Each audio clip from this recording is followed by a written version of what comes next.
welcome everybody. Eugene Hughes Motorized. Let's go over cable management here, okay?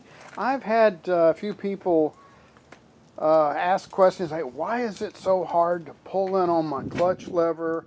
Or why is it my throttle cable, my throttle is so hard to operate? And one thing that I've seen many people do is, particularly on their first builds, they want to keep the cables out of the way. They don't want it, flopping down into the tire where something can get a hold of it. You don't want it out here to where if you drive by, something snags on it. And as well, they want to keep the cable real close to the bike itself. And I've seen people take tie wraps and tie wrap the cable along the handlebars all the way, and then have the cable do a tight bend, and that's why you've got problems with your cable. So let me show you how I did it on this bike here, and this is my recommendations. This is what I've found it works for me.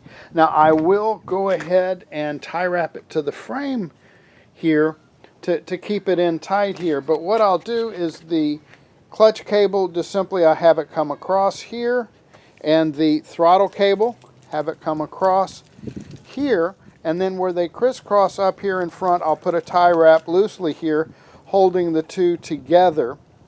That way we're not going to have it go out any further from the center than we need to.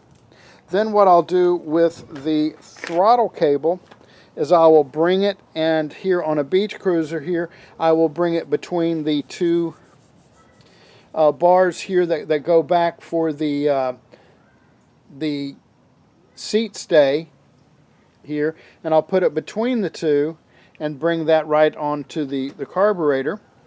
And like I said, I'll put a tie wrap here, and then the clutch cable, I will bring it across here. We've got the little center one here with the tie wrap, and then of course I've got it tie wrapped here, and I will loop it around, and I've got this little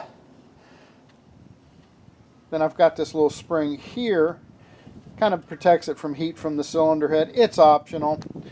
You don't really need, there's a little spring that some people will put here. In theory, it's supposed to help the clutch arm go back. It's really not needed. And another little trick you want to do, let's get over here. The cable holder, let me get my eyeball on it here.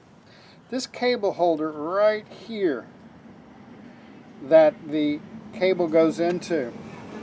Oftentimes, when they put this on in the factory, you may have this thing turned and it's not aimed that well towards the clutch arm. What I will do, I will put the cable into the cable holder, and I will then turn the cable holder and almost get the cable into just to where it gets as close as it can get to the clutch housing part of the case. That way we get a little bit more of a direct shot to the clutch arm. Because if you've got it turned too far, looking from the top of the bike to the right hand side of the bike, it makes the cable come at too much of an angle to the clutch arm. Now this here has an angled clutch arm. That helps as well. For those of you who have the straight clutch arm in your kit, it's of a lot more importance to turn this here. Now you've got a jam nut here that I'm touching, so you can loosen the jam nut up, turn it clockwise as much as you can before you get this here in a bind. You don't want to bind the cable up there, but you want to get it, I'll almost torque it just a little bit, and then tighten up the jam nut to ensure that this here is held into place, and then put my cable through the clutch arm.